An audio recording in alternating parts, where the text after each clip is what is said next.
Thank you for watching my channel. Please subscribe and like. Now back to the news.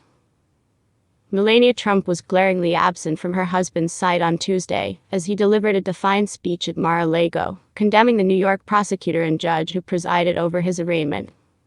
The former president was supported by 3 of his 5 children: Don Jr., Eric and Tiffany.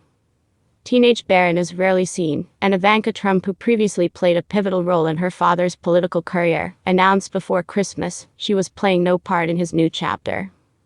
But Melania Trump's absence was keenly felt, especially given that she was seen at Mar-a-Lago as recently as Thursday. Hours after the indictment was announced, she was by her husband's side in a very public show of strength. The couple dined together with friends at their usual, highly visible table at Mar-a-Lago.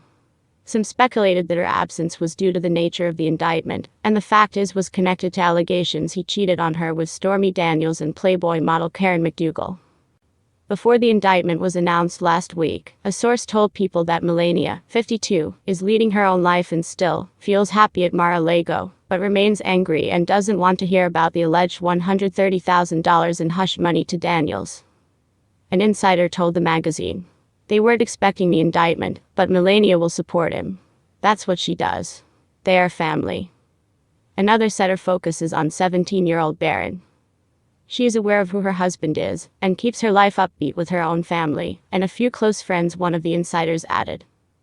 Donald Trump used his speech to tear into the judge and district attorney in New York, who oversaw his arraignment on Tuesday, going after Judge Juan Merchan's family, and calling Alvin Bragg a criminal. In a burst of fury during his 25-minute remarks to a packed crowd of family and supporters at Mar-a-Lago, Trump let his frustration with the case shine through. He slammed his legal opposition, despite a warning from Merchan to use his words carefully, in order to avoid a gag order.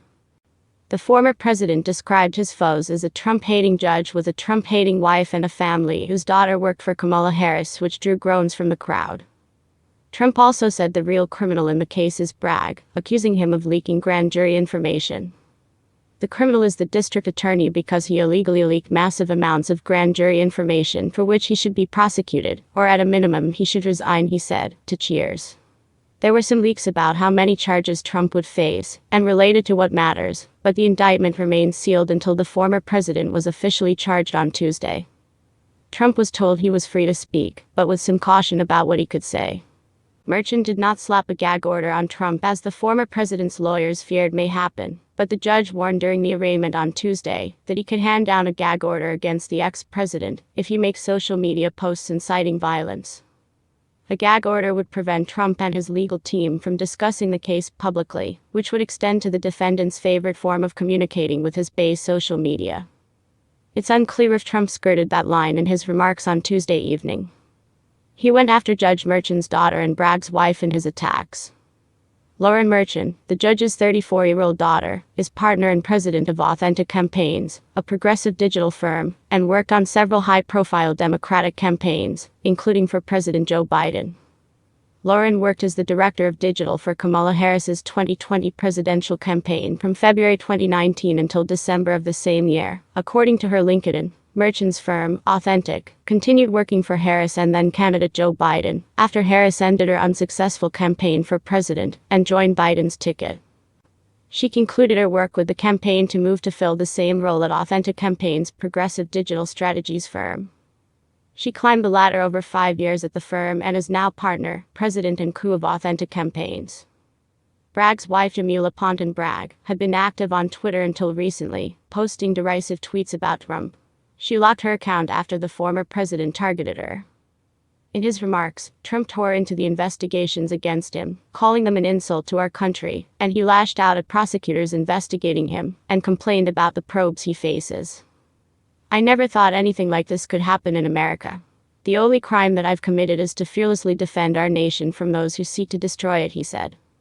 His focus was not as much on the crimes he was indicted for on Tuesday, but on every other investigation and alleged wrongdoing he has faced since he entered politics. Trump, 76, went through a litany of crimes he claims have been committed against him, including both impeachments, his false claim that the 2020 election was stolen from him, that the government spied on his 2016 presidential campaign, the FISA warrants against his advisors, and investigations into reports Russia tried to influence the election in his favor.